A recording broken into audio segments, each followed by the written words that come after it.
ready. Good morning, everyone. Here, so they'd have to reroute the But I road. mean, I'm assuming It's that- 7 a.m., Fill it. February 28th, 2024, and we'll call this meeting of the Fergus Falls City Council Committee of the Whole to order. Roll call, please. Here. Joe. Here. Here. Weaver's absent. Craig Kramer. Here. Thompson. Here. Rachel's absent. Have a quorum. So we do have a quorum. All right, great. First item this morning is discussion of the Lake Alice 3D project, and we'll call on Councilmember Scott Kwame, who's been involved in this project. And good morning, Scott. Morning, Ben. The water quality 3D project was introduced to us by this group, Water Quality 3D, last year before the summer came, with the hopes that we were going to get approval and get the equipment in early in the year. As it turns out, the whole process took longer, and so the equipment did not get installed until well into June, almost July. And the whole purpose of this initiative was to have a 2-year pilot project to test and prove, how effective this would be. And they really didn't get a full year last year. So Water Quality 3D has decided to ask for an extension to the funding from the state of Minnesota. That's where the money came from in the first place.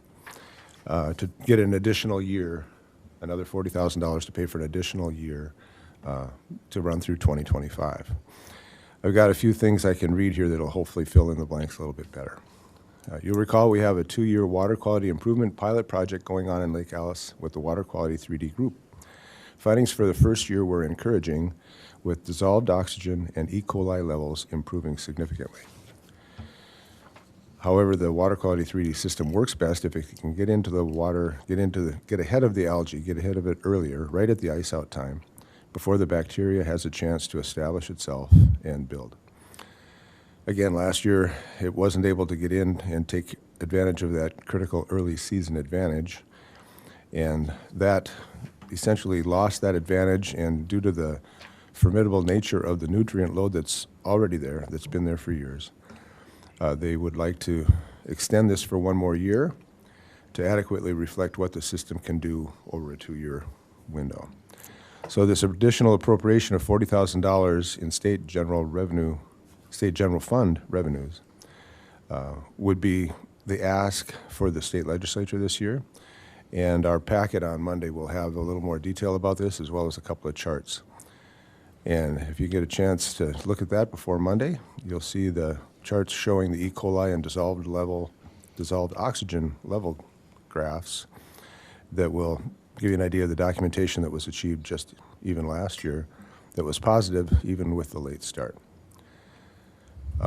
If this is approved going through the legislature, they're introducing identical bills in both the Environmental Finance Committee and the Capital Investment Committees to maximize the options, what might work in one and not the other.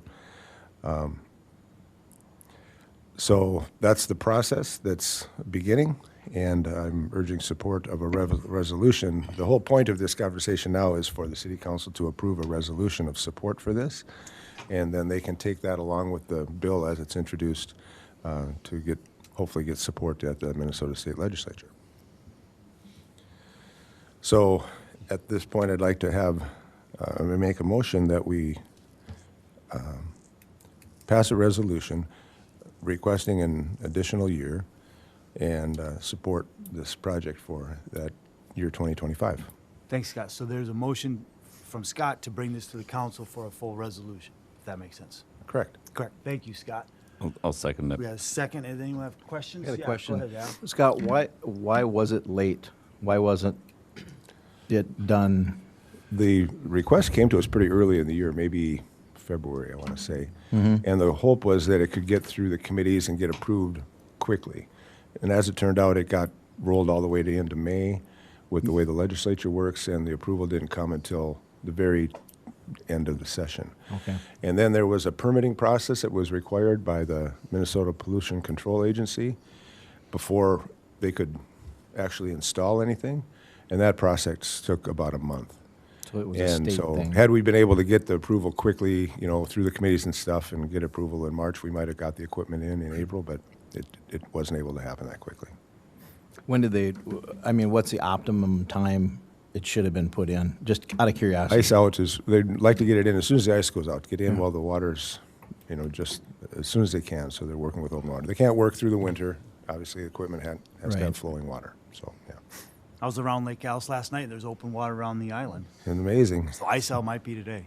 Who knows? might be soon. All right, so we have a motion and a second to bring this to this recommendation to the council for support for the extension of the pilot project for an additional year. All in favor of that motion, say aye. Aye. Opposed, same sign. I just got one question, Scott. Obviously, if it's got to go through the legislator again, is it likely we're going to run into the same scenario this year? It'll be a And little different this year. Last year, it was run essentially through the Senate. Right. Jordan Rasmussen carried the bill in the Senate last year, and then by the time it got to the end of the session, it ended up in a conference committee, and the House never really had an opportunity to act on it specifically. They just, because it got rolled into the big bill at the end. This year, it'll be a little different, where we're going to ask that Jeff Backer and Jordan Rasmussen each carry the bill in their chamber. And so this year will be a little different in that we'll need someone to help, get it through the House as well as through the Senate. Right. The other thing I would add is that whether or not this additional year, $40,000 happens or not, it doesn't impact this year, because this year was part of last year's legislation. So the funding's in place for 2024. So it'll happen as soon as they have the ability to come up and install the system, they can do that. Right. So it's 2025 this is impacting. That's right. Yeah, Okay, this is to right. extend it for 1 year, yeah. Thanks. All right. Thanks. Thanks. We'll have that discussion on Monday night for that full resolution of support. Item number 2 is a discussion on public improvement 5373, which is a Shoreview Drive street improvement. We'll call on our city engineer, Brian Yavaro. Good morning, Brian. Well, thank you, and good morning, Your Honor and members. The memo before you is in regards to Public Improvement 5373. This is a bituminous street improvement on Shoreview Drive from Pebble Lake Road to the east termini, which is a cul-de-sac. This project was initiated by a petition and presented to City Council previously. Next step was the preliminary engineering feasibility report that has been completed. In general, from an engineering standpoint, this project is feasible, cost-effective, and necessary if deemed so by the City Council. I just want to go over a few of the specifics on this project. If you turn to your screen right now, this is the subject area. This is Shoreview Drive. It's currently an unpaved, open grade and gravel street section. It does have water and sewer utilities beneath this gravel section. As you can see, the highlighted areas, just want to show this right now. You can see the yellow highlighted areas of these platted areas. That's referring to the people that have signed the petition previously. It does meet the 35% threshold, hence that's why it was accepted. The proposed improvements consists of paving with a bituminous street section within the existing right-of-way. We're proposing a 24-foot wide bituminous surface with 4-foot wide gravel shoulders at a 5-ton street section. So this will basically consist of about 4.5 inches of bituminous with some additional gravel. So the total estimated project cost for this project is $287,000. If we refer back to the memo and everything of this, this is being proposed to be 100% funded through the 429 process. Because of this, we're using a unit basis, and we're estimating a unit cost per this project about $12,000 per unit. Each individual property will be assessed accordingly to the number of units that we deemed based on the frontage of this project. Excuse me here, I've also included the itemized breakdown too of this project for additional, more detailed viewing. So, if there's any questions, is what I'm requesting at this time is to accept the preliminary engineering report for PI 5373. And then I'm also requesting the next step is to hold a preliminary improvement hearing. And I'm requesting a date of April 15th, 2024 at 5:30 in these council chambers. Prior to that, legal publication will be presented to all the residents along this property. They'll have an opportunity to be heard in regards to their proposed rollout of this project. So at this time, I'll open up to any questions you might have. Thanks, Brian. And I would entertain a motion bringing this to the council on Monday night, March 4th. I'll make for that, full Your Honor. consideration. Thanks, Anthony. Thanks, Brent. Any questions for Brian? So, so with the, obviously there's a large portion that hasn't signed off on this lower right-hand corner. How will that impact it? I suppose there is a development agreement. There are some deferred assessments for the street improvements from the Right. past on that. But at that time, yes, there'll be the opportunity if they want to object to Right. proceed. Because upon the conclusion of the preliminary project hearing, council will be also request if we want to order the plans and specifications and start that bidding process. But at that time, the city council could essentially delay or cancel the project to it if it desires. Right. Thanks, Brian. Any other questions for Brian? Yeah, go ahead, The Scott. minimum you said for approval was 35%. What was the number? 35% minimum frontage. And we ended up with something closer to 60? I think it's on there, but yes, we definitely met that threshold. Okay, thank you. And I just want to note too, at the cul-de-sac, just for reference, those are the utility connection points for the De Lagoon Park improvements as well. So just on a side note, obviously we're taking bids here for the De Lagoon project. So essentially those connections, if approved, will be made prior to any paving if we get to that point with this project. All right, all in favor of bringing Public Improvement 5373 recommendation to accept the preliminary engineering report to the council and set the public hearing for April 15th, say aye. Aye. Opposed, same sign. That motion carries. Thank you, Brian. Thank you. Next item is Public Improvement 9774, which is the demo, the landfill demo cell. Again, Brian, you borrow. Thank you. Just a little continuation from past discussion.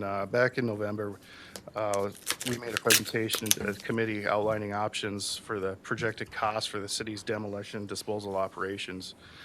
The city council at that time, this is in regards to our new cell 3B construction at our Fergus Falls landfill.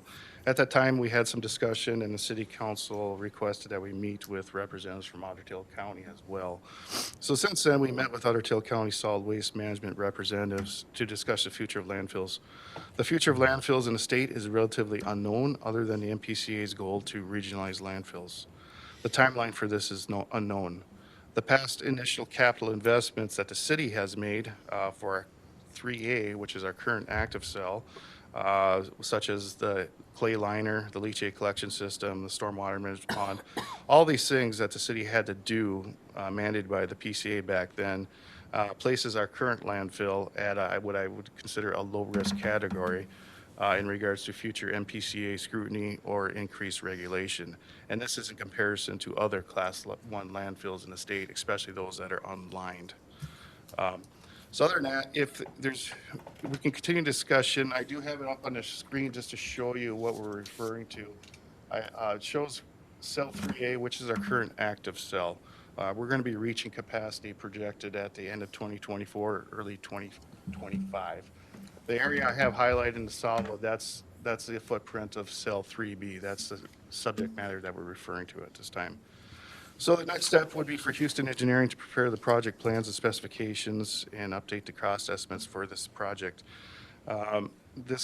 Once we get to there, it'll be coming back to the city council for bidding and approval. But there's going to be a few steps to come. Budgetary impact, we're estimating this project, the total project cost about $1.1 million, proposing the refuse fund to fund this project. That will subsequently make the demolition rates are projected to gradually increase from $30.40 cubic yard in 2023 all the way up to $51.40 a cubic yard in 2033 to fund this demo cell project. So at this time is what I am going to be requesting is to initiate public improvement 9774, order the project plans and specifications, and to accept Houston Engineering's professional services proposal in an amount of $196,567 for design and construction administration of this project. So I'll open up to any questions you might have. Thanks, Brian. And we can bring that recommendation to the council through a motion. Brent, thank you. Someone like to second that? I'll second it. Thank you, Anthony. Questions for Brian? All right, we'll have a full discussion of this as well on Monday night at the council, but in the meantime, all in favor of bringing this to the council, say aye. Aye. Opposed, same sign. That motion carries. Thank you, Brian. Thank you. Next item on the agenda is a presentation of the utility rates for 2024, and we'll call on our city finance director, Bill Salmore. Good morning, Bill. Good morning. Thank you, Your Honor. Council, we did touch on utility rates at our last meeting. Today, we were initially just going to talk about the landfill portion, following up on Brian's discussion just now. And we'll go through some slides. I may toggle back to that screen that was just up showing the 3B, but we'll start with these slides first. But we're going to go through all the utility rates as well. You kind of told us to bring those back on Monday, but we'll briefly go through those. They're on a high-level summary again. So if you want more of a deep dive, let me know that too. We can certainly do that. But Did you bring popcorn this morning? Or what's donuts? that? I said, did you bring popcorn and donuts this morning? I didn't. And like Jim would say, I didn't bring any pie either. Okay, so again, just as review, our various enterprise funds, again, these are not tax-supported funds. These are funded by the user rates. So the users that use the services pay the rates. And again, we cover operations, future capital replacements as well, and expansions. So that's kind of the whole goal behind an enterprise fund. They're run more like a private business than a governmental fund like the general fund that's property tax supported. So first, we're going to talk about the refuse fund. Within that, we have our garbage collection and disposal business. Again, as the city of Fergus, we own garbage trucks. We go around, we collect the garbage, then we dispose of it with Otter Tail County, and we pay them a disposal fee for that. We also run the curbside recycling service, and also out at the landfill, we have all our composting. The tree management that we deal with out at the landfill is under our recycling area as well. Roll-offs, those are our big containers, a 20 and a 30 yard. They roll off the truck and they roll back on. That's why we call them roll-offs. And then, like Brian was just saying, the landfill services and the demolition debris out there. Why do we call them roll-offs? Oh, be quiet. Can't roll off. You're going to tell me, just get to the last slide. Sorry, I couldn't help myself. You know what? If we can't have a little fun, right? Okay, so our refuse fund operations just as a whole, this shows back from 19 through 23. Shows where, 19, we were about a break even, and here we had all the other years a positive change in net position. Again, each year we do a 10-year projection on these funds, and we want to manage our cash balances. And of course, we need to manage those cash balances to be replacing equipment, maintaining things out at the landfill as well. And then providing money for this future demolition cell expansion that we're looking at. So this just shows past history. Let's see if we flip ahead. There we go. Okay. Here, if we don't do any increases in our fees, so if we just held fees where they are today, didn't look at changing them, look at what would happen to that change in net position. It certainly goes down each year. Now that makes sense, doesn't it? Because we have inflation built in. Costs go up every year, and if you don't ever increase your revenue, you're going to have the negative impact. This shows what would happen to the cash balance in the refuse fund as a whole if we never changed rates. We would go from $2 million in that fund at the end of 23 to a negative $7.3 million in 2033. But that again makes sense because you would be spending your savings every year if we never increased rates. But our costs continue to rise.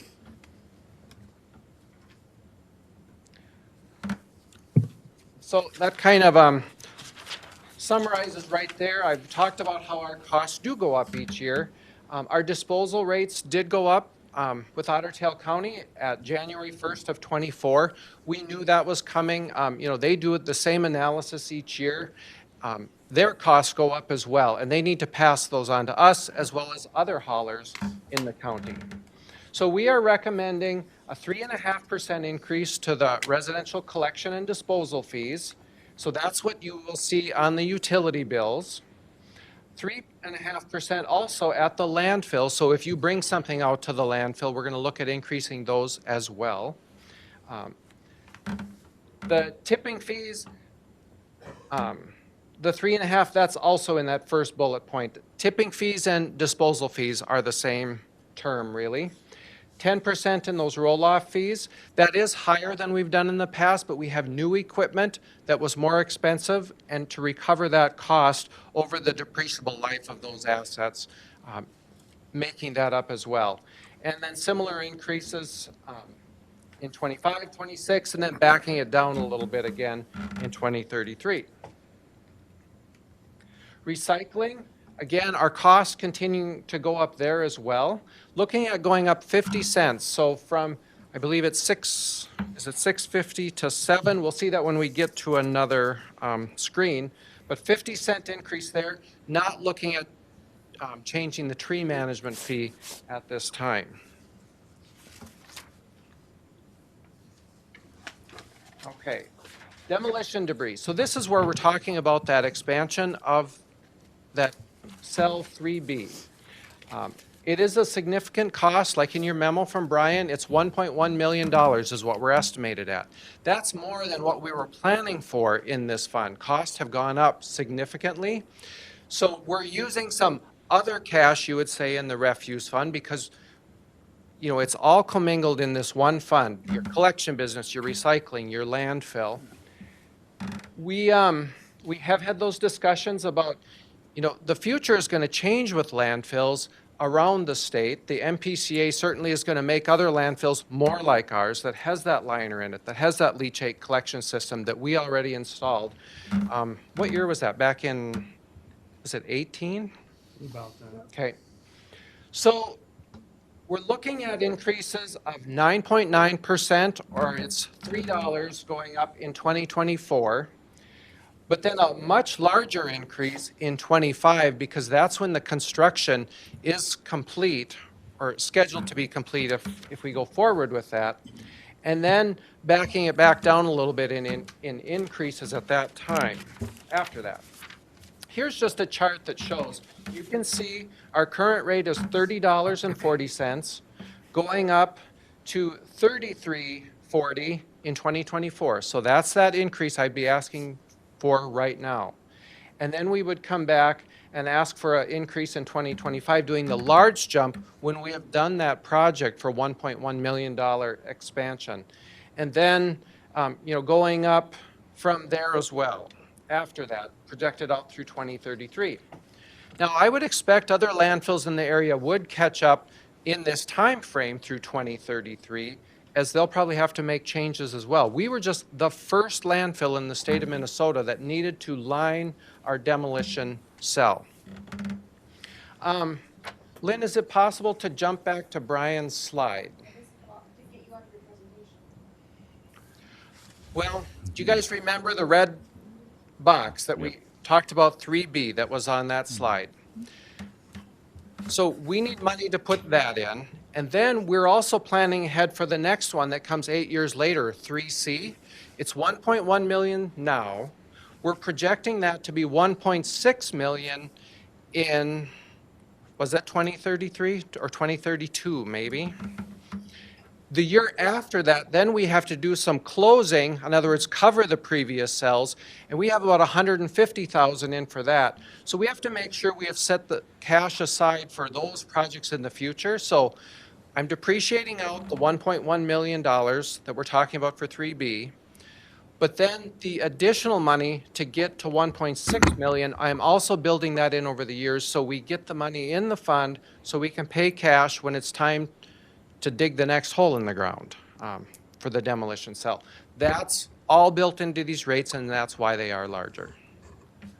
I was just gonna say, I mean, these are big numbers, and just to let the council know, the tax levy committee has kind of talked about like, what does refuse collection in our, you know, operation of a landfill look like 1, 5, 10, 20 years in the future when solid waste is a, you know, a county issue as well. And so I think that we're having that conversation just to make sure that we're on top of those things and looking at all options. Yeah.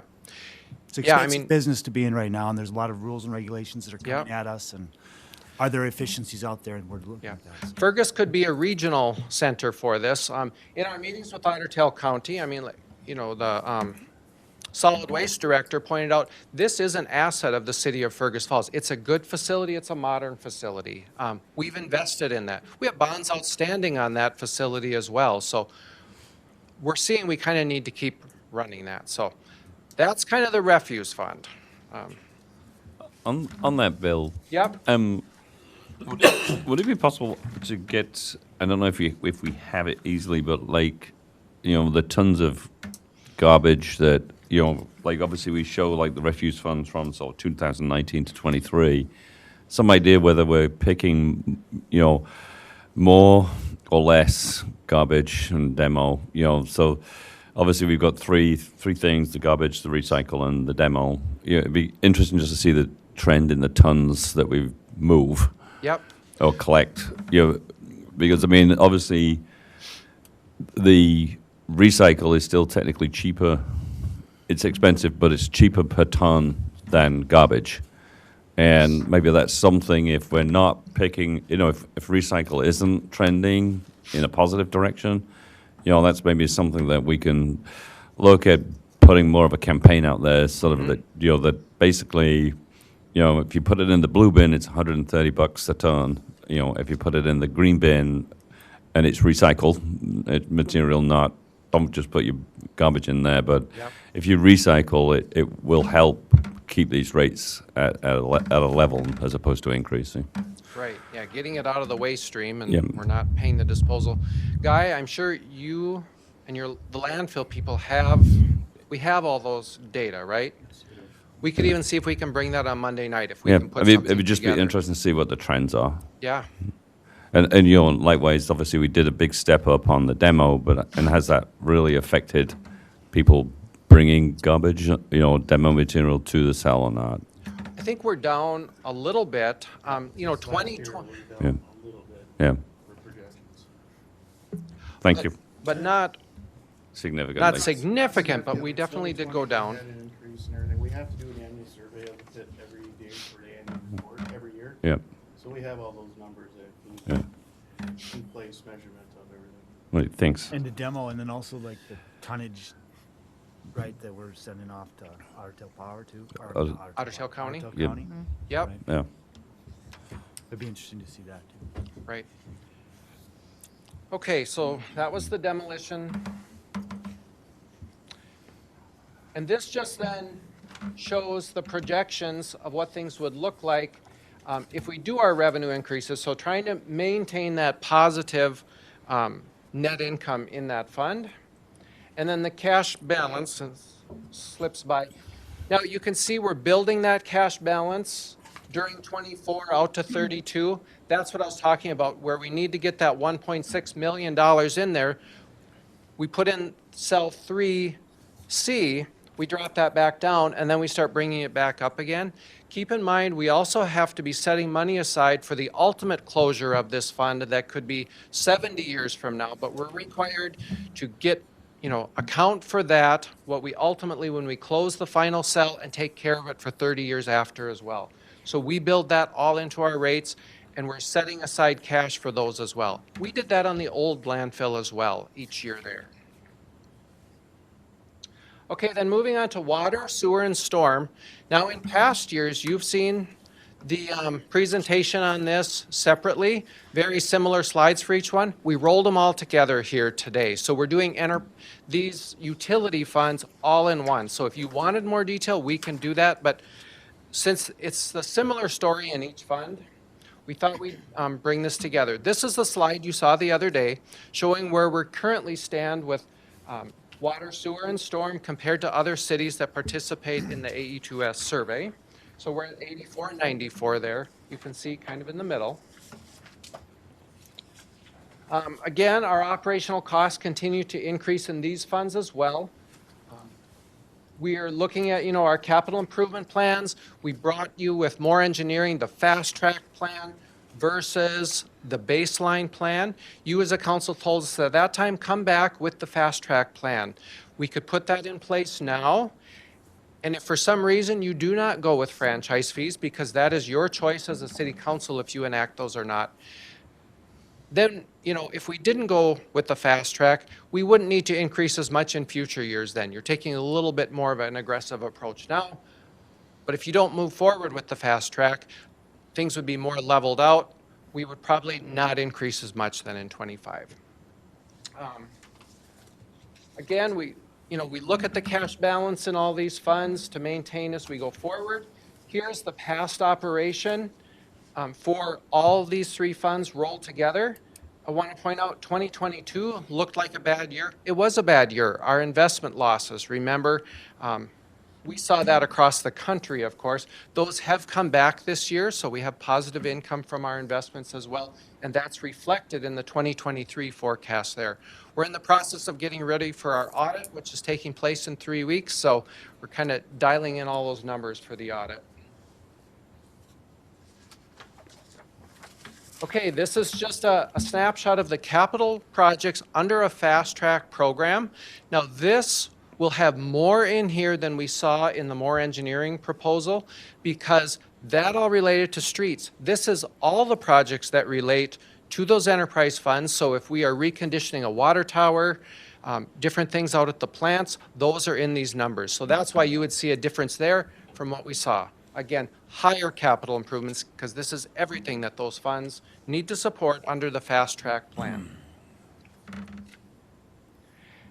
And again, if we do no increases, but our costs go up, inflationary each year, you can see that change in net income with a downward trend. You will notice that in 2024, that is much lower. That is the demolition we're currently working on for the old sewer plant. And that flows into operations because it's an expense. It's not an asset. We're getting rid of an asset. We're tearing it down. So that's why you can see that is low in 2024. Cash balance, again, what would happen? We start at 20.7 million, and by 2033, with no revenue increases, we'd be down to 1.5 million combined for all those three funds. That, of course, is not acceptable for these infrastructure-heavy funds.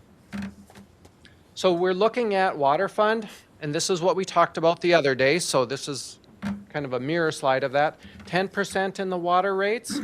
I do have an estimate of bonding in the water fund in 2027 of 2.7 million built into those scenarios. Sewer fund, 8%, and then stormwater going up $1.25 for 2024. And again, we have, rates built in after as well. I think, made a couple notes, bear with me.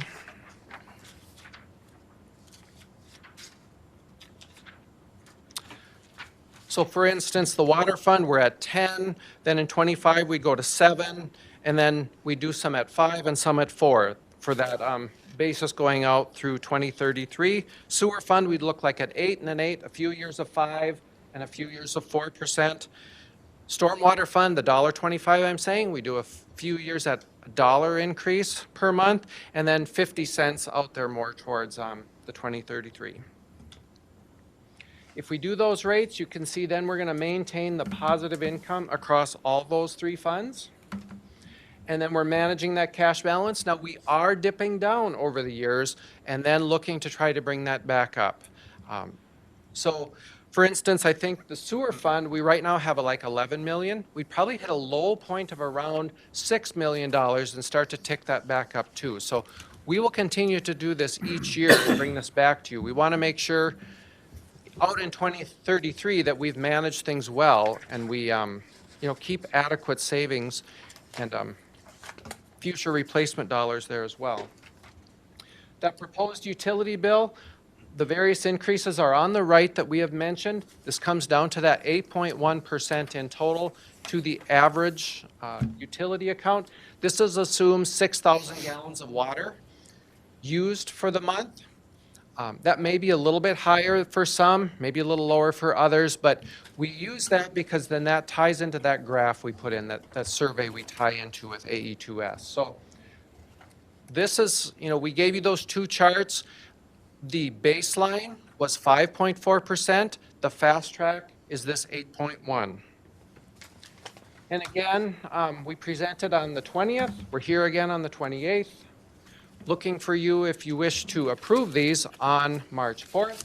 And then we would implement them in April. And specifically, the sewer fund, we always make those rate changes in April. We only change sewer rates once a year. And it's based on the January, February, March water usage is why we do that then in April. We would look at implementing all of these in April this year. Oftentimes in past year, we do all the others in January, sewer in April, but here we are, almost to March, so looking at April. That's, should be, I believe, the last slide. Thanks, Bill. Any bet. questions for Bill on that?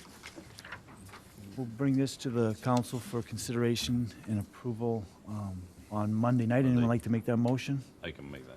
Thanks, Anthony. Thanks, Brent. All in favor of that motion, say aye. Aye. Opposed, same sign. That motion carries. Thank you. Thank you. Bill. Next item on the agenda is a update on the solar panels on city facilities. We'll call on our Public Works Director, Guy Taylor. We also have our Natural Resource Advisory Committee Chair, Cedar Walters, with us this morning. Good morning, both of you. Morning. Thank you, Your Honor. Late summer, early fall, we were talking with Otter Tail Power about some things related to the arena, and they mentioned to us some pretty attractive incentives for installing solar panels at various facilities. So we've been looking at it, and through the Natural Resources Committee, we've identified some potential properties, city properties, that we would like to explore further to installing solar panels on these. So they'd be the West Liquor Store, Community Arena, water and sewer plants, and the Bigwood Event Center, and then not a necessarily city-operated facility, but the Prairie Wetlands. They're very interested as well. So you can see the project that's there as an example. It was a school in Otter Tail County, or in Otter Tail Power Service area. They did a project, and you can see the payback on their project was a little over 3 years. So if we can do similar projects and realize a payback in that short amount of time, then for the following years after that, then we're looking pretty good at some significant savings on the electric usage there. So as each project goes forward, as we dig into each facility, we'll bring them back, each one, and initiate a project or not. So just information this morning, and as we go along, we'll bring each one back to you, as I said. I don't know if Cedar has anything more you want to mention, but we're going along, and Natural Resources Committee will keep working on this.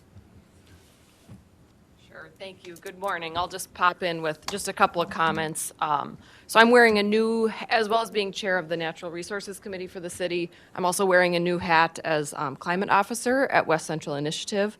And so West Central Initiative is really interested in exploring ways we can support rural communities in moving some of these projects forward to save taxpayer money and increase community resilience. And so part of working with the city on these projects is really looking at what that support could be, whether that's some technical assistance, guiding communities through projects, potentially looking at some options for gap or bridge funding, as some much smaller rural communities just don't have a lot of capacity to handle the upfront costs before any rebates would kick in. So just here in support, and as looking at WCI as a partner in some of these projects. Thank you. Thanks, Cedar. I will just for full disclosure and transparency, in my work with West Central Initiative, I'm also involved in some of the considerations for this. So just that's for transparency's sake. I don't have any financial conflicts, so I just want to put that out there. But then I also wanted to just mention that thanks to city staff and to the Natural Resource Advisory Committee, there's tax savings to be had there.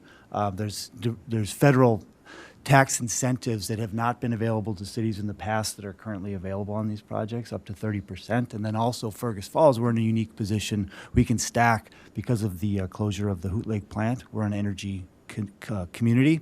That's an additional 10% that we can stack on top. So you start stacking these tax incentives at the federal level that we're eligible for that we haven't been in the past, along with some of the rebates from Otter Tail Power, and it just makes it kind of an opportunity that is very attractive for us for a lot of different reasons, from tax savings to environmental concerns, et cetera. So anyway, thanks for the work, both Guy and Cedar, on this. So, any questions? Yeah, Scott. Thanks. I just wanted to, before you got down the road with all of the presentations that you're bringing in the future, suggest that included in what you bring in the future would be some realization of what it'll take at the end of the project. As Bill was presenting to us now, even with the refuse costs, we need to plan for what it costs to close the demo cell, for example, and the maintenance of that many years down the line. The example that was given to us for this $146,000 project really only flew because it had $133 worth of rebates and incentives given to it. So that particular project, it would have never happened had it not been for such a substantial amount of money that came from outside of that organization.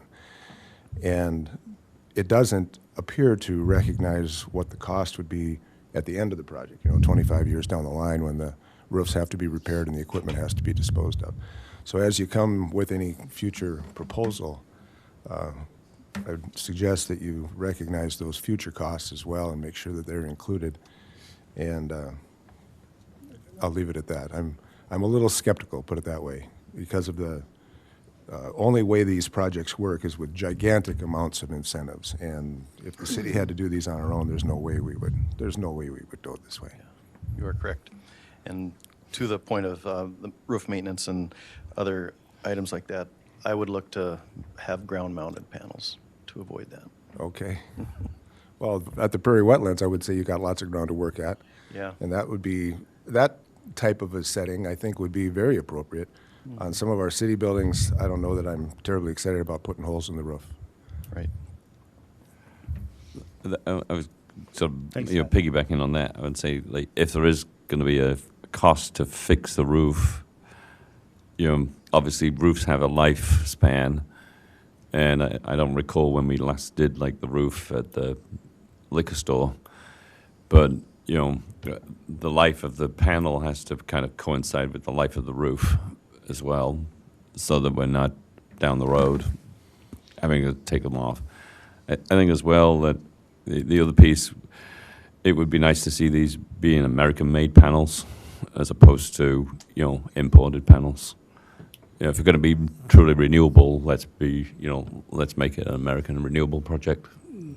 Yeah, I agree with that, Anthony. And there are, that's part of the incentive. Like, there's additional stack-ons for American-made too. So, and even there's even Minnesota-made panels up on the Iron Range right now. But that's even better. Yeah, that's even better. So, yeah, and I think that as any of these projects are brought forward, there'll be a developer that's worked with Otter Tail Power in the past and successfully installing these projects that takes into consideration all these things, like the life of the roof. Does it make sense to put it? Can it hold it?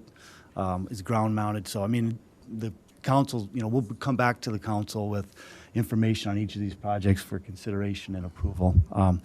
If I can, just one thing, Scott. I you bring up the incentives, and you're right. I mean, these are heavily incentivized at the federal and the state level. All of our energy has been for more than 100 years. So, I mean, I think that we can't just single out just solar projects as not going forward without significant investment from the federal and the state level. So I'll just leave it at that, and not to argue, but I think we need to keep that in consideration as well. So thank you, Guy, for the update. Yeah, Brent. I think I heard it from Scott. What is the average lifespan of these panels? Good question. I can get back to you. I don't know. That would be, the payoff's 3.1 years, but it would be just kind of nice to know what the average lifespan of the panels are.